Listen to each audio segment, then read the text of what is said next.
Radhiyallahu anha, ya Aisyah, bagaimana akhlak Rasulullah sangat agung. Bagaimana agungnya akhlak Rasulullah seperti Al-Quran.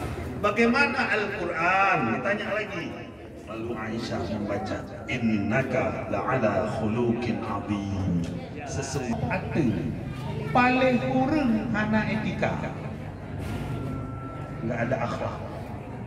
Ngaiken paling. Masa Ibrahim Hasan nan tamahlau nan leceta.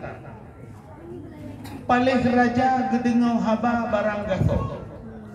Palih rakyat kemukupan jip-jip sago.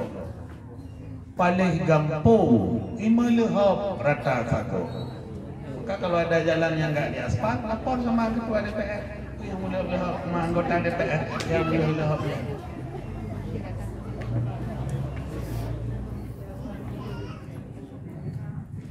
Nah sambungan dam paling inang gede manyang watewo lakoh.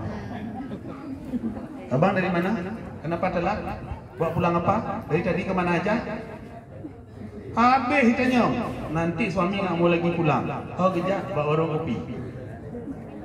Watewo dari gantu. Takut katanya. Dua warung kopi. Terus warung kopi. Pelayan di warung kopi mati jalan. Piuh pak. Nah, ini penduk asbab. Bapak mau minum apa? Teh, kopi, sanger, espresso, jus, makan martabak, roti canai. Habis ditanya semua. Apa kata suami? Mangat tak saja abang orang. Baik tahu rumah.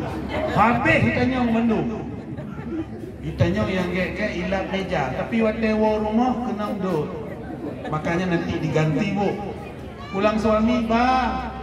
Itu disambut Aisyah radhiyallahu anha. Apabila Nabi pulang dari jauh, disambut, dicium tangan Rasulullah. Rasulullah paling sering mencium kening Aisyah. Makanya ini yang bapak-bapak, ini begitu pulang, yang enggak bawa istri, langsung cium kening. Nanti kan kejut, hai kuilehyo, biasa hantom, cium aja baru dengan ceramah. Cium kening istri. Nabi kalau keluar dari masjid mau salat jamaah sering mencium kening Aisyah. Nabi kalau mau minum satu gelas berdua dengan Aisyah radhiyallahu anha. Dan Nabi lihat di mana Aisyah minum, dilihat bibir Aisyah. Disitulah ditempelkan bibir Nabi. Itu di luar masa pandemi. Itu salah lho. Itu waktu pandemi minta cik beda dia. Waktu itu enggak ada pandemi misalnya dia.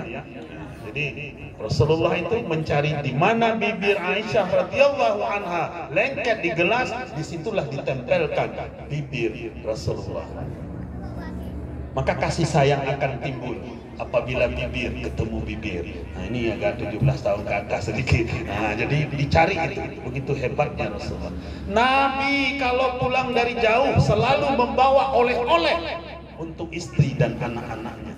Nabi kalau ada masakan di rumah selalu mengantarkan kepada anaknya Fatimah dan mengantarkan kepada tetangganya.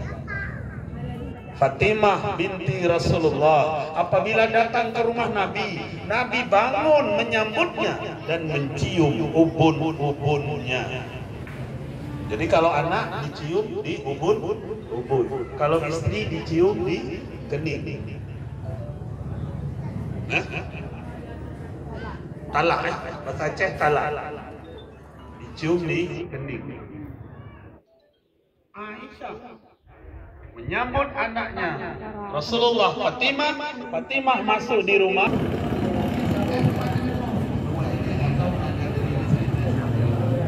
Sama orang lain. Betul ramai udah mantap.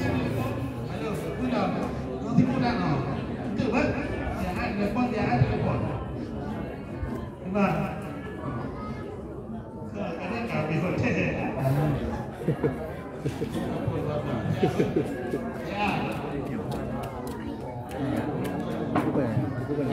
Bukan ni. Buku depan, awal depan. Dari. Ini masih di silaturahim. Mana duluan dengan Allah.